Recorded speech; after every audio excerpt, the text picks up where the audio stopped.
जय महाहिमालय की जय, जय जय महाहिमालय की जय, जय जय महाहिमालय की जय, जय जय महाहिमालय की जय।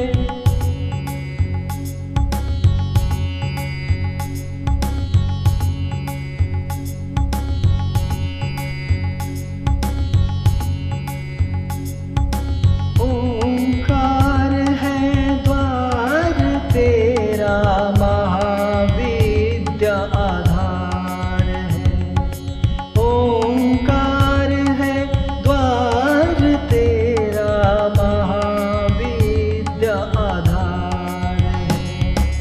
दिव्य रूप है स्वर्गों जैसा, हिमालय तो सार है।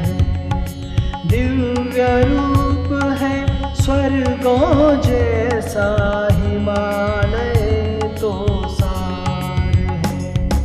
ऋषि मुनि जन सब करे वंदना, तू ही धर्म आधार है। ऋषि मुनि जन सब करे वंदना, तू ही धर्म आधार है।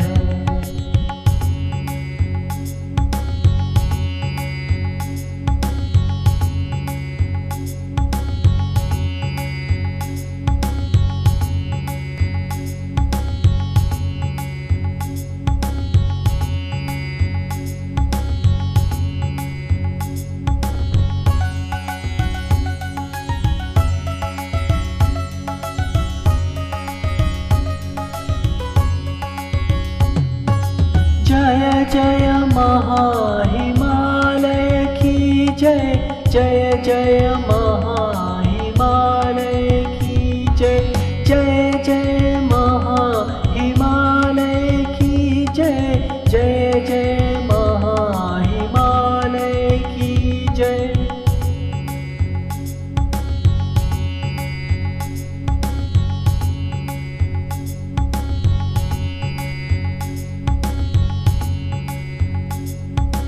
ओंकार है द्वार तेरा, महाविद्या आधार है। ओंकार है द्वार तेरा, महाविद्या आधार है।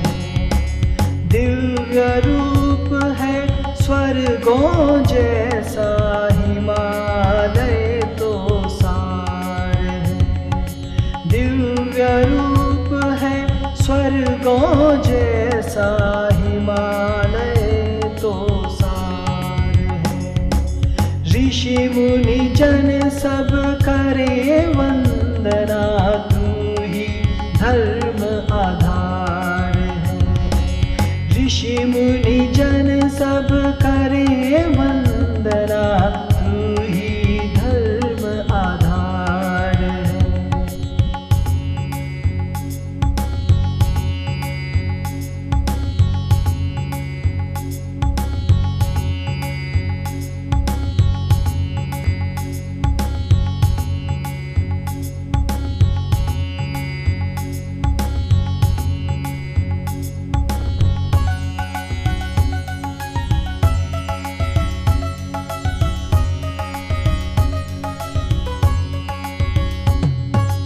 जय जय महाहिमालय की जय, जय जय महाहिमालय की जय, जय जय महाहिमालय की जय, जय जय महाहिमालय की जय।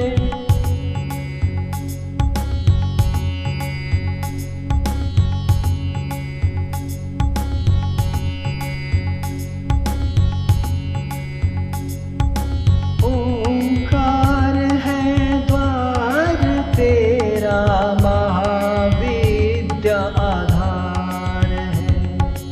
ओंकार है द्वार तेरा, महाविद्या आधार है। दिव्य रूप है स्वर्गों जैसा हिमालय तो सार है। दिव्य रूप है स्वर्गों जैसा हिमालय तो सार है। ऋषि मुनि जन सब करे वंदना, तू ही धर्म आधार है। ऋषि मुनि जन सब करे वंदना, तू ही धर्म आधार है।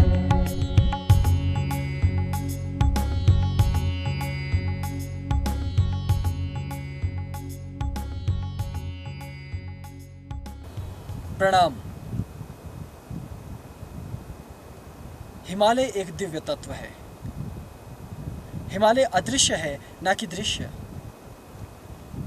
यदि केवल मिट्टी के बड़े बड़े पहाड़ और पत्थर के बड़े बड़े पहाड़ को हिमालय कहा जाता और केवल हिम आलय अर्थात जहां हिम हो केवल उसे ही हिमालय कहा जाता, तो केवल भारतवर्ष की इन पर्वत श्रृंखलाओं को हिमालय के नाम पर पूजा क्यों जाता? बर्फ तो उत्तरी ध्रुव और दक्षिण ध्रुवों में भी होगी। विश्व के अनेकों देशों, अनेकों पर्वतों पर इससे भी अधिक हो सकती है। लेकिन हिमालय का महत्व इन पत्थरों, इन नदियों, कंकड़ों, वनों और सूखे प्रदेशों के कारण नहीं, बड़े बड़े हिम ग्लेशियरों के कारण नहीं। याद रहे, हिमालय स्थूल नहीं है, हिमालय सूक्ष्म है। लेकिन वो इस प्रत्यक्ष हिमालय से गुथा हुआ है। वो ऐसे रचा बसा हुआ है कि दोनों को अलग कर पाना मुश्किल है। लेकिन इस हिमालय को प्रत्येक व्यक्ति, प्रत्येक साधक समझ नहीं सकता। इसीलिए हिमालय पर आने की कुछ विशेष शर्तें रखी गई। जो साधक उन शर्तों पर खरा उतरता है वही हिमालय का योगी बन सकता है। अन्यथा तुम योगी तो बन जाओगे, लेकिन पर्वतों के योगी हो सकते हो, पहाड़ों के योगी हो सकते हो, बर्फ पर रहने वाले हिम योगी हो सकते हो, लेकिन हिमालय के योगी नहीं। दृश्य हिमालय के परोक्ष में जो अदृश्य हिमालय है वही वास्तव में हिमालय है। और मैं इससे पूर्व भी कई बार ये कह चुका हूं कि जब तक 10 महाविद्याओं में से एक महाविद्या कम से कम पूर्णतः हस्तगत न हो जाए, इन हिमालयों में बिल्कुल मत आना, क्योंकि तुम्हें केवल सौंदर्य और पर्वतों के अतिरिक्त कुछ भी दिखाई नहीं देगा। और यदि तुम साधक हो, यदि एक भी महाविद्या तुम्हें सिद्ध हो जाए, तो ये पर्वत, ये हिमशिखर, ये आकाश, ये नभ, ये स्थूल पदार्थ तुम्हें ऐसे नजर नहीं आएंगे। इनके पीछे के जो दिव्य तत्व हैं वो तुम्हें समझ में आने लगेंगे। तब इस बात का एहसास और बोध हो पाएगा कि क्यों बड़े से बड़े योगी, महायोगी, बड़े से बड़े ऋषि मुनि इन पर्वतों में प्राण त्यागने के लिए आतुर हैं। सब कुछ छोड़ छाड़ कर इन पर्वतों में रम जाना चाहते हैं। हिमालय की तलाश करते हुए अपनी संपूर्ण आयु को न्यौछावर कर देना चाहते हैं। आखिर क्या है इस हिमालय में ऐसा कि चारों तरफ ठंडी हवा, तपता सूर्य, उधड़ती चमड़ी, शीतल जल, शुष्क परिवेश के होंठ एक क्षण में ही फट जाए। शरीर ऐसे नकारात्मक वातावरण में सरलता से रह भी नहीं सकेगा। लेकिन फिर भी इस संपूर्ण पृथ्वी पर कोई ऐसा स्थान, ऐसा क्षेत्र नहीं जो इस हिमालय से अधिक पवित्र हो। बर्फ अधिक हो सकती है, शांति अधिक हो सकती है, सौंदर्य अधिक हो सकता है, तेजस्विता अधिक हो सकती है, लेकिन वो हिमालय तत्व नहीं होगा जो इस हिमालय में है। वो सूक्ष्म है, वो अलौकिक है, वो सिद्ध लोगों की अनुभूति में आया हुआ है। इसलिए ऋषि मुनियों ने उसे जाना। विश्व के किसी भी भाग में उत्पन्न हुआ बड़े से बड़ा व्यक्ति भी हिमालय अवश्य आता है, क्योंकि वो इसके महत्व को जानता है। लेकिन आम मनुष्य और आम साधक इस तत्व को नहीं जान पाते। जितना रहस्यमयी हिमालय है उतना ही रहस्यमयी हिमालय के योगी भी होते हैं। मुझे अपनी बाल्यावस्था का वो दिन याद है जब स्वामी शलभ और विवेक, ये दोनों आचार्य काफ़ी बड़ी आयु के थे और मुझसे मिलने तब पहुँचे जब मैं गृहस्थी में ही था। मैं वनों और हिमालयों पर जाया करता था, लेकिन ये सुदूर दक्षिण से आए हुए लोग थे। आयु में बहुत बड़े थे और मैं आयु में बहुत छोटा। इसलिए मैंने हाथ जोड़कर उनसे निवेदन किया कि अभी आपको शाक्त, शैव इत्यादि कुलों का ज्ञान ही नहीं है। आपने ज्ञान तो लिया है लेकिन वो शास्त्रीय है, पढ़ा हुआ है। आजकल तो आधुनिक उपकरणों से भी लोग बहुत सा ज्ञान सुन लेते हैं, पढ़ लेते हैं, अनेकों प्रकार की विचारधाराओं को देखते सुनते हैं और फिर ये सोचने लगते हैं कि बस अब तो वो ब्रह्म ज्ञानी है, वो एक एक तत्व को समझते हैं, जानते हैं और वो सब कुछ जानने वाले हो गए। वैसे ही वो दोनों महापुरुष अपने आप में बड़ी आध्यात्मिक मूर्तियां थीं। उनके भी आगे अन्य शिष्य थे, वो स्वयं गुरु पदवी पे थे, लेकिन मैं उनकी स्तुति और प्रशंसा करता हूँ क्योंकि उनके अंदर अभिमान नहीं था। मुझ जैसे औघड़ जोगी के पास भी हाथ जोड़कर वो बैठ गए और कहने लगे, महाराज हमें अपने साथ हिमालय ले चलिए, हम आपके साथ रहना चाहते हैं और हम आपसे कुछ ज्ञान हासिल करना चाहते हैं। मैंने उनको कहा कि देखिए, जब आप मुझे कहते हैं कि हमें ले चलिए या हम आपके पास आना चाहते हैं तो मैं रोक नहीं पाऊंगा।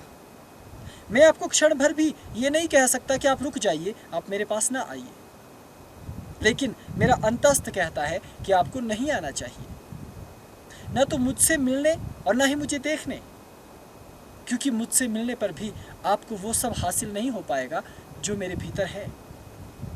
क्योंकि जैसे ये पहाड़ और पर्वत नज़र आते हैं लेकिन इसका सूक्ष्म हिमालय नज़र नहीं आता, ठीक वैसे ही हम जैसे योगियों की केवल हड्डियां नज़र आती हैं, चमड़ी नज़र आती है और इसके अतिरिक्त कुछ भी नहीं। सबसे बड़ी विवशता मेरी ये हो जाएगी कि फिर मुझे आपके वातावरण में रहना होगा। हिमालय के योगियों का सिद्धांत है कि वो किसी दूसरे मनुष्य के सामने साधना नहीं करते, किसी दूसरे मनुष्य के सामने अपनी दिव्य तेजस्विता को प्रदर्शित नहीं करते। वो गुप्त और गोपनीय पद्धति के माध्यम से ही साधनाओं को आगे बढ़ाते हैं। लेकिन उन दोनों महारथियों ने यह समझा कि मैं केवल उन्हें टालने के लिए ये सब तथ्य कह रहा हूं। वो नहीं माने, उन्होंने कहा हमें आना है, तो मैंने कहा ठीक है, मेरे साथ चल पड़ी। उस समय वाहनों की बड़ी कमी रहा करती थी, लेकिन उन दोनों के पास धन की कमी नहीं थी। इसलिए दोनों ने एक बड़ा सा वाहन किया और हमें भी उस वाहन में बिठा लिया और कहा अब हिमालय चलते हैं। ये कितनी बड़ी मूर्खता की बात है। क्या कोई व्यक्ति वाहनों में हिमालय जा सकता है? लेकिन फिर भी हम उनका सम्मान करते हैं। हिमालय तक पहुंचने का सुगम रास्ता हो इसलिए हम सब वाहनों में गए, लेकिन जो ही वो हिमालय में पहुंचे वातावरण इतना नकारात्मक था कि जब मैंने उन्हें बाहर निकलने को कहा तो वो 2 कदम भी बाहर आने को राजी नहीं हुए।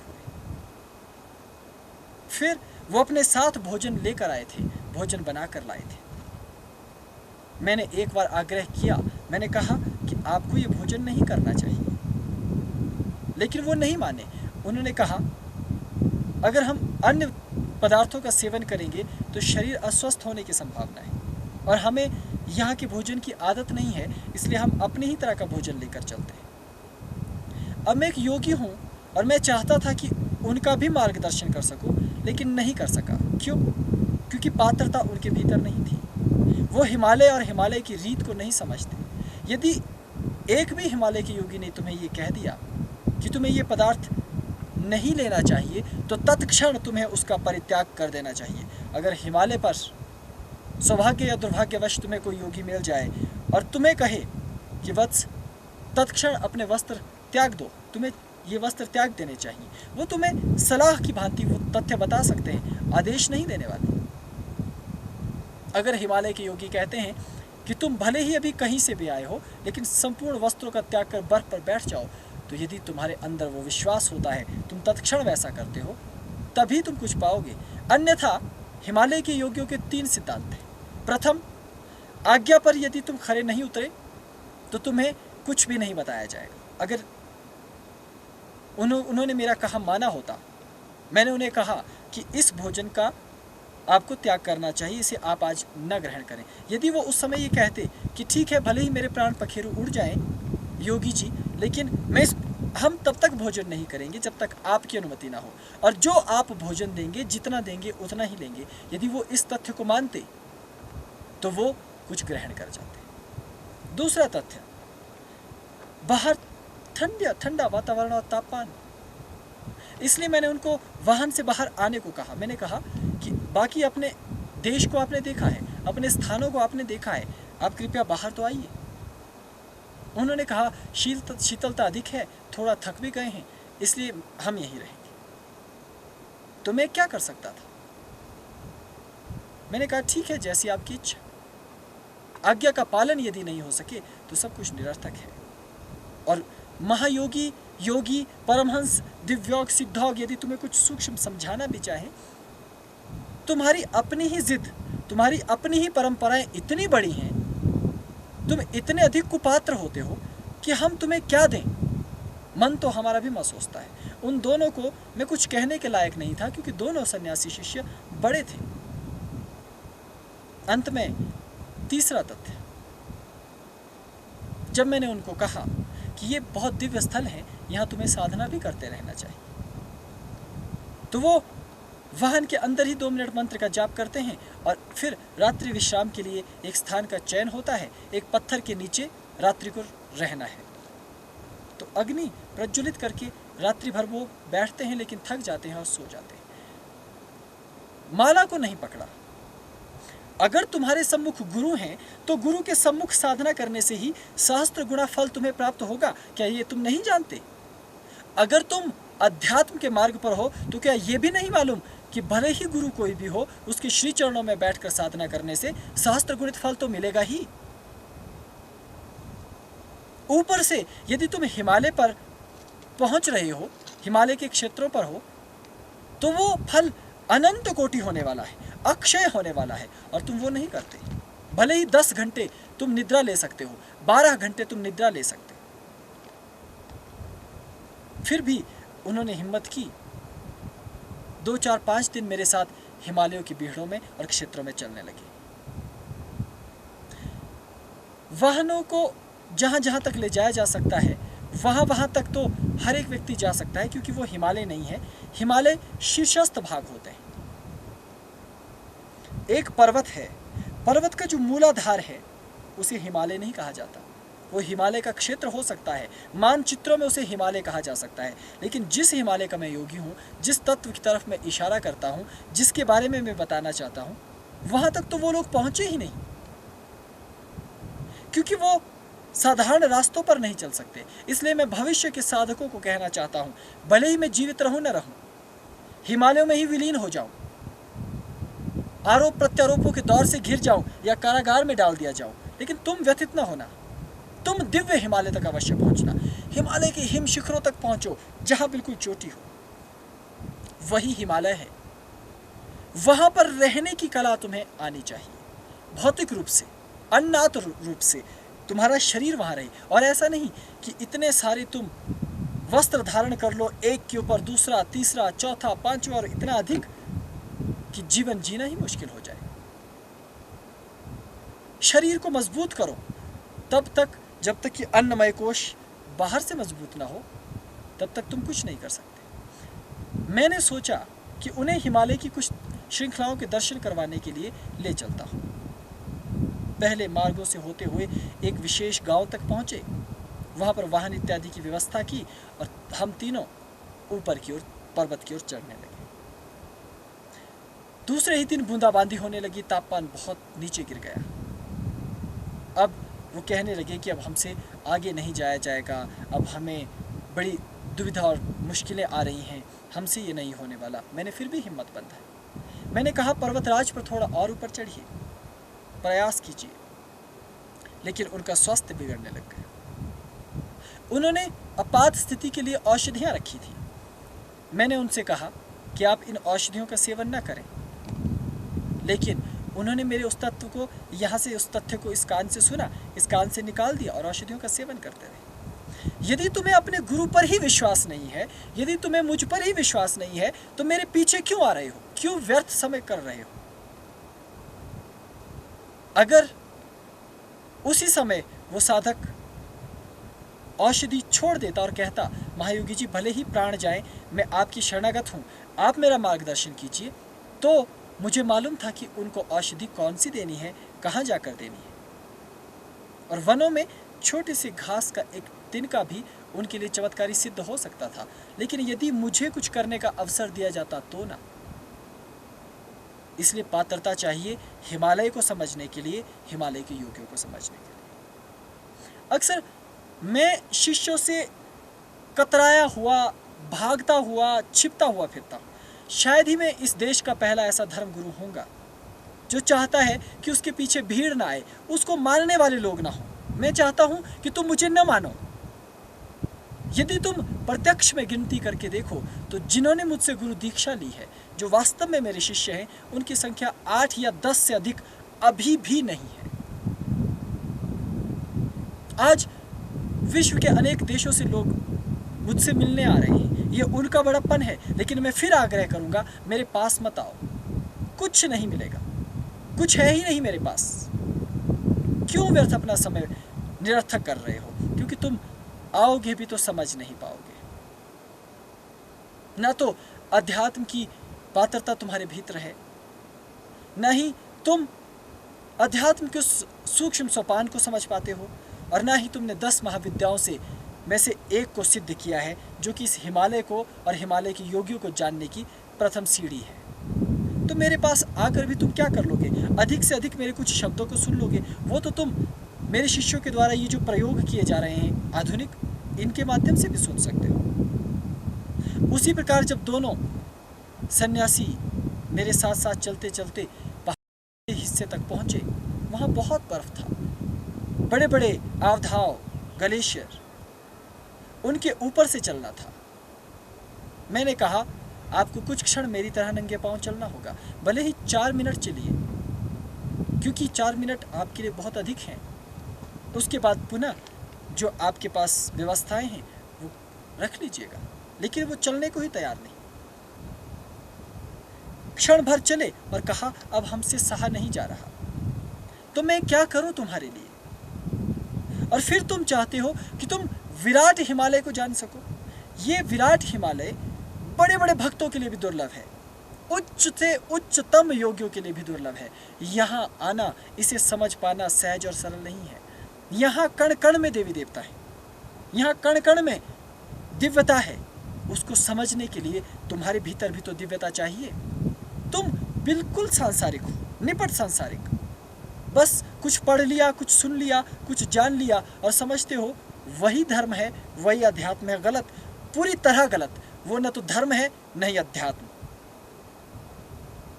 जो तुम्हारी नवधा भक्ति है, जो तुम्हारा अष्टांग योग है, ये तुम्हारे हिमालय से बाहर की तत्व हैं। देखना, हिमालय ने इन्हें प्रकट किया, लेकिन किसके निमित्त? अपने निमित्त नहीं, हिमालय से बाहर रहने वाले विश्व के अन्य साधकों के लिए। हिमालय पर तुम्हारी ये तथाकथित मंत्र साधनाएं ये सब नहीं चलती। यहाँ की परंपराएं ही अलग हैं। मैं तुम्हें कैसे समझाऊं उन परंपराओं? योगिनी शक्तियां जो घास के तिनकों में रहती हैं, योगिनी शक्तियां जो मिट्टी में रहती है, योगिनी शक्तियां जो वायु में रहती हैं, जो आकाश में रहने वाली शक्तियां हैं, उनको तुम कैसे जान सकते हो? विशेषतया तब तक जब तक भीतर की इंद्रियां जागृत ना हो चुकी हो, भीतर की तेजस्विता जागृत ना हो चुकी हो। इसलिए मेरा पीछा करना तो मूर्खों का कार्य ही है। कोई सरफिरा ही होगा जो मुझसे प्रेम करता होगा, कोई मतिहीन व्यक्ति ही हो सकता है जो मेरे पीछे मेरे मार्ग पर चले। ठीक वैसा ही उनके साथ भी हुआ। वो दोनों आधे हिमालय तक पहुंच पाए। हालात बहुत खराब हो गए और फिर हाथ जोड़कर कहने लगे, महाराज अब हमें वापस जाना है। और एक की तबीयत इतनी अधिक खराब हो गई कि हम दोनों व्यक्तियों को उनको सहारा देकर वापस उतारना पड़ा। ऐसा नहीं है कि मैं उनका अपमान करना चाहता हूँ या मैं उनको कमज़ोर बताना चाहता हूँ, लेकिन मैं क्षमा चाहूँगा इस बात के लिए, लेकिन सत्य तो मुझे कहना ही होगा। साधक को अन्नमय कोश से भी दृढ़ होना होता है, साहसी होना होता है, और उसे तैयारियां करनी होती है हिमालय के इन स्थूल पर्वतों पर चढ़ने के लिए। तभी जब अन्नमय कोश इतना विशुद्ध पवित्र चैतन्य होता है और तुम इसकी मृदा का अनुभव करने के लायक होते हो, तभी तुम सूक्ष्म हिमालय में प्रविष्ट हो सकोगे, तभी सिद्धियां तुम्हें प्राप्त हो सकेगी, तभी एक महाविद्या तुम्हें कोई भी सिद्ध हो सकेगी। अन्यथा ना तो अपना धन व्यर्थ करो, ना ही अपना समय व्यर्थ करो, ना ही अपना जीवन व्यर्थ करो। तब तुम साधारण भक्ति करो, वो उच्च मार्ग है, वो जीवन की पूर्णता है, वो अच्छा मार्ग है। सहस्त्रों लोगों ने उस मार्ग से पाया है, बिना हिमालय आए। वो पेड़ों के नीचे बैठे रहे, अपने घर में बैठे रहे और साधना करते रहे। तुम्हारे लिए तो इतना भी पर्याप्त है कि सचमुच में कोई यदि दिव्य हिमालय का योगी तुम्हें मिल जाए तो तुम उसे केवल दूर से देख लो, वही तुम्हारे जीवन के लिए पूर्णता हो जाएगी। और बिल्कुल हिमालय पर्वत पर चढ़कर हिमालय का सौंदर्य नजर नहीं आता, वैसे बिल्कुल हिमालय के योगियों के साथ रहकर उनकी दिव्यता प्रकट नहीं होती। ये मैंने पहले भी समझाया है। इसलिए बिल्कुल मेरे साथ रहने की जिद मत किया करो। मुझसे दूरी रखोगे तो मुझसे प्राप्ति होगी। इस चट्टान पर यदि मेरे साथ बैठ जाओगे तो पाओगे क्या? तब तो तुम मेरे बराबरी के हो, मैं तुम्हें दूंगा क्या? यदि तुम कहीं नीचे बैठे हुए हो हाथ जोड़कर अपने घर में, अपने परिवेश में, अपने परिवार में, तुम्हें बाध्य हूं क्योंकि तुम मेरे सामने झुक रहे हो जबकि तुम्हें नहीं झुकना चाहिए, लेकिन झुक रहे हो तो मुझे बुरा लग रहा है। अब झुककर तुम यदि कुछ मांगते हो, मेरे पास नहीं भी होगा, इस कमंडल में कुछ होगा भी तो निकाल कर मैं तुम्हें दूंगा। वो पात्रता है, वो अध्यात्म की नियमावली है। इन नियमावलियों को सीखना मेरे लिए नहीं, क्योंकि मैं तो तुम्हारे हाथ नहीं आने वाला। मैं तुमसे तेज भाग सकता हूँ और तुम्हारे षड्यंत्रों को, तुम्हारी चतुरता को भी जानता हूँ, इसलिए तुम्हारे छलों में नहीं फंसने वाला।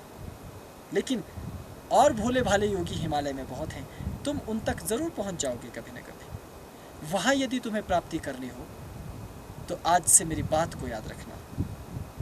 पहले परंपराओं को समझना, फिर महाविद्याओं की साधना करना, हिमालय के योगियों और उनकी परंपराओं को समझना, फिर साधक बनने की कोशिश करना।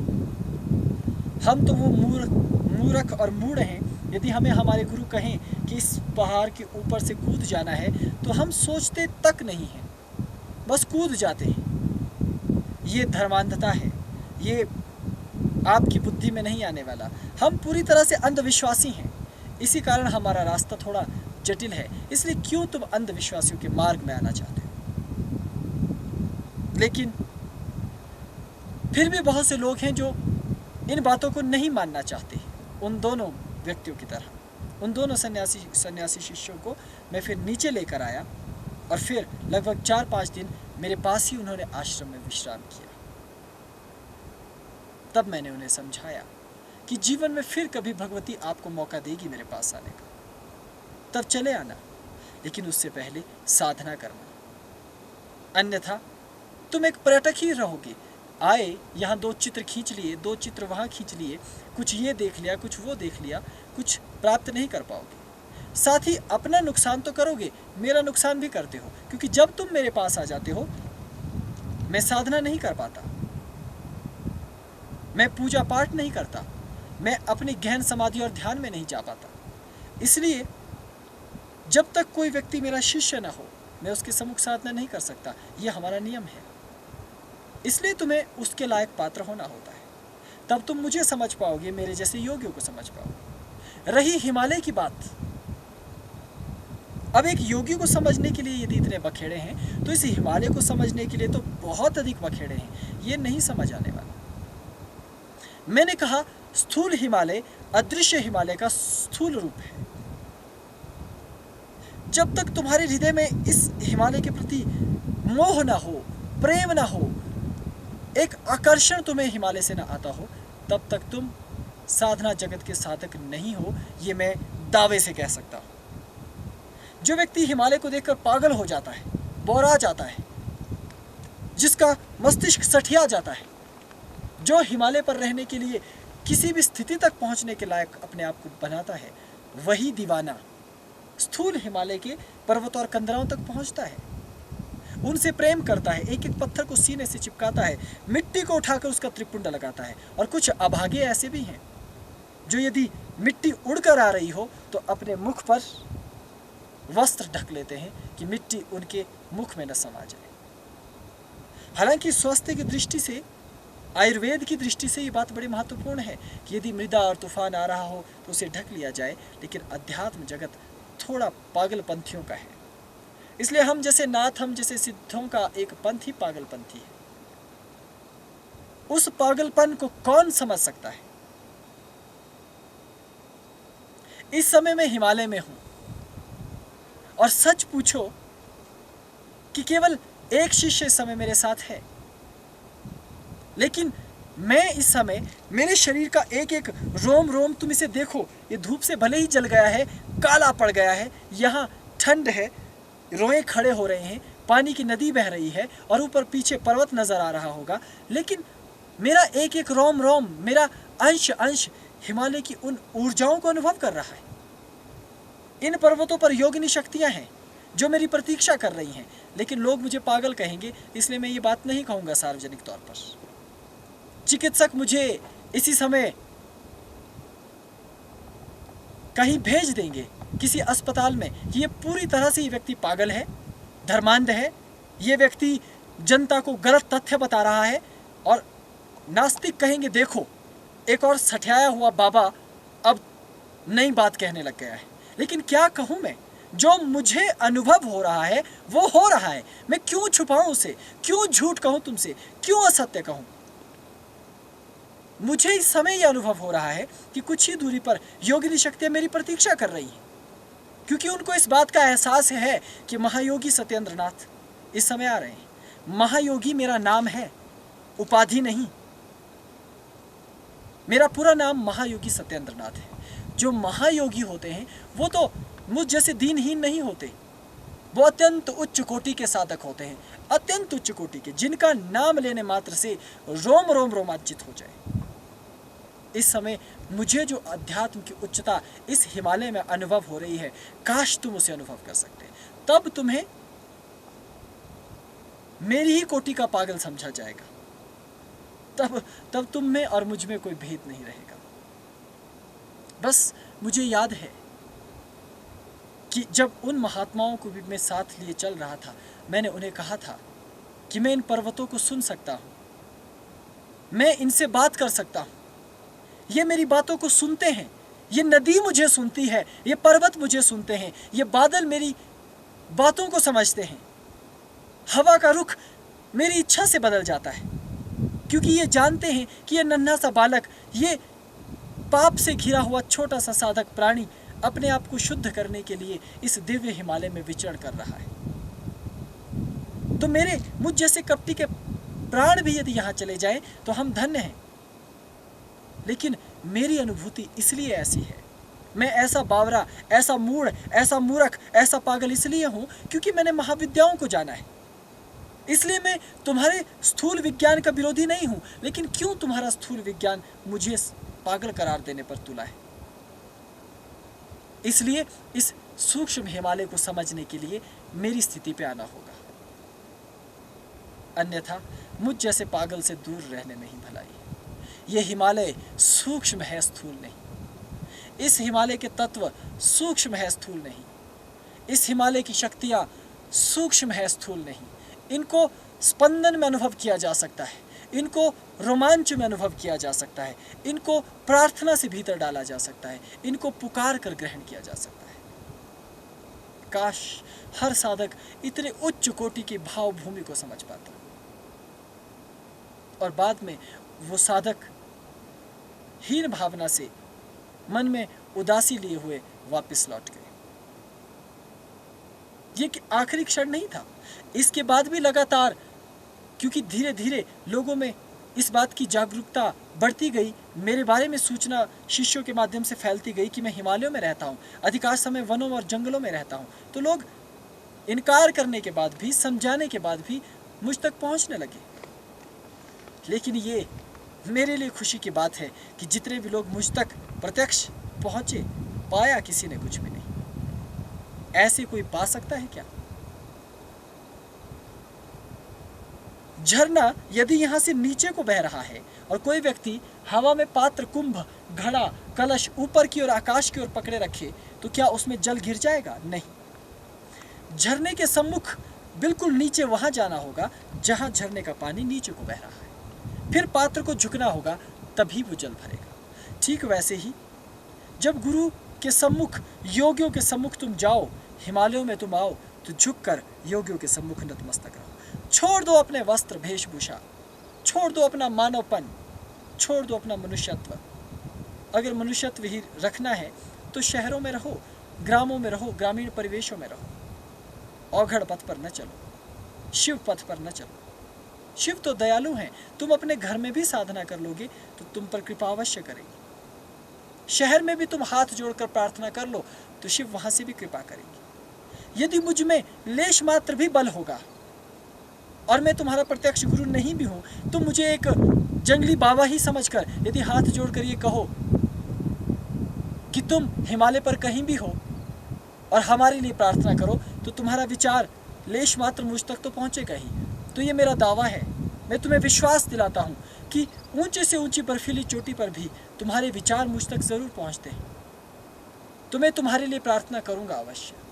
लेकिन यदि तुम मेरे साथ ही स्थूल रूप में जाते हो, तो ना तो तुम्हें मेरी प्रार्थनाएं नजर आएंगी, ना ही तुम मेरे रोम हर्ष को देख पाते हो, और ना ही मेरे संप्रेषण को देख पाते हो, ना ही मेरी सूक्ष्म बातचीत और वार्तालाप को देख पाते हो। तुम देखोगे कि मैं किसी चट्टान पर बैठा हूँ, किसी नाले पर कूद रहा हूँ, कभी पानी में, कभी बर्फ पर फांद लगा रहा हूँ।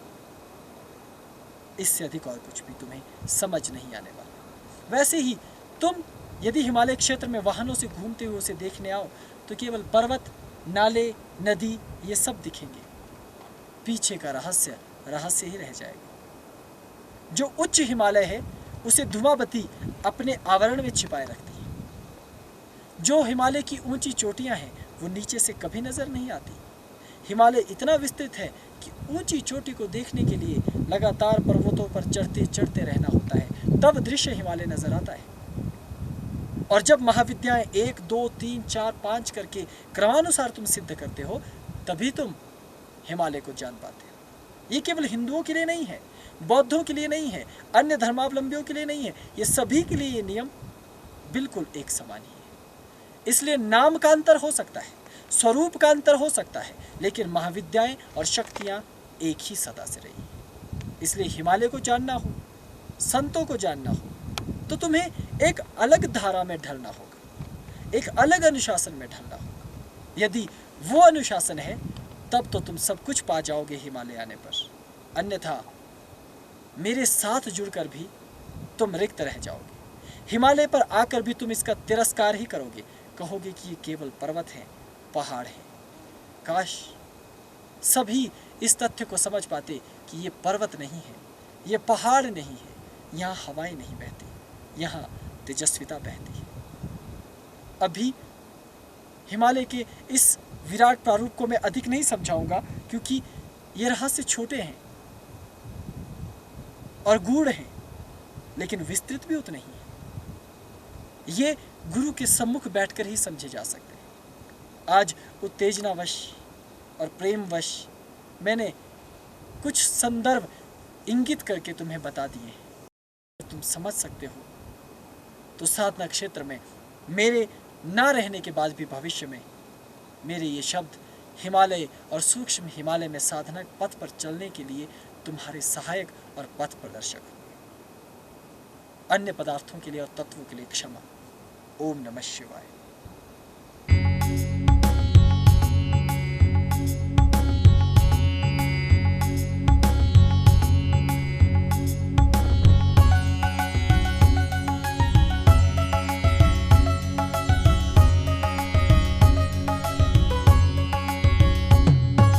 जय जय महाहिमालय। जय जय महाहिमालय की जय जय जय महाहिमालय की जय जय जय महाहिमालय की जय।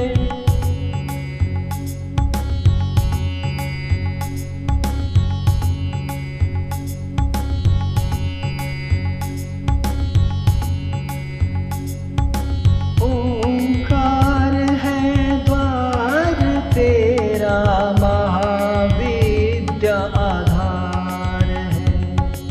ओंकार है द्वार तेरा महाविद्या आधार है। दिव्य रूप है स्वर्गों जैसा हिमालय तो सार है। दिव्य रूप है स्वर्गों जैसा हिमालय तो सार है। ऋषि मुनि जन सब करे वंदना तू ही धर्म आधार है। ऋषि मुनि जन सब करे वंदना तू ही धर्म आधार है।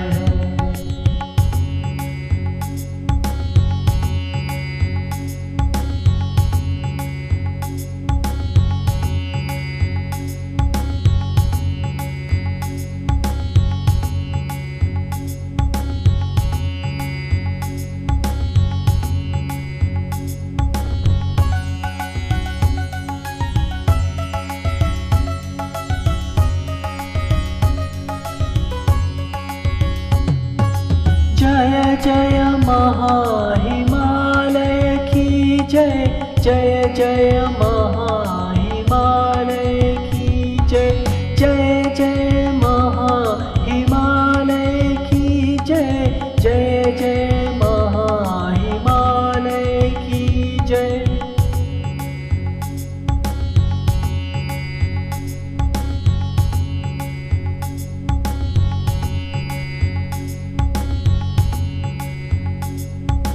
ओंकार है द्वार तेरा महाविद्या आधार है।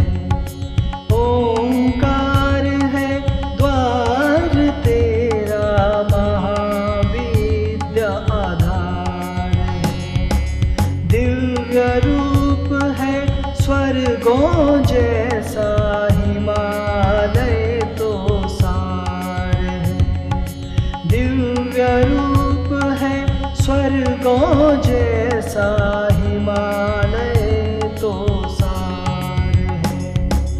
ऋषि मुनि जन सब करे वंदना तू ही धर्म आधार है। ऋषि मुनि जन सब करे वंदना तू ही धर्म आधार है।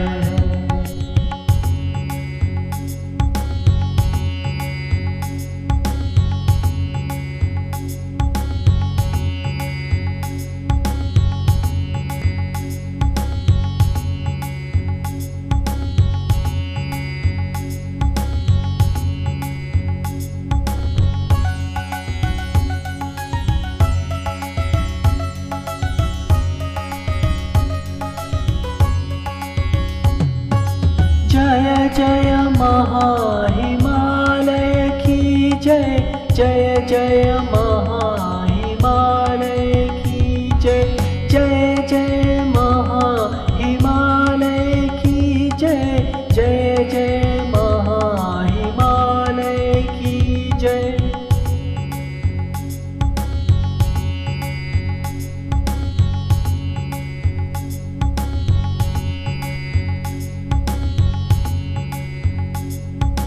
ओंकार है द्वार तेरा महाविद्या आधार है।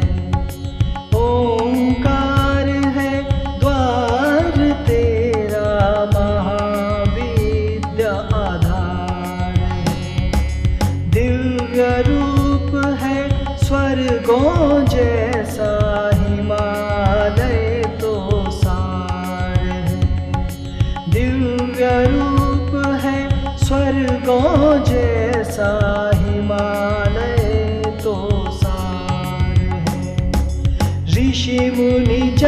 सब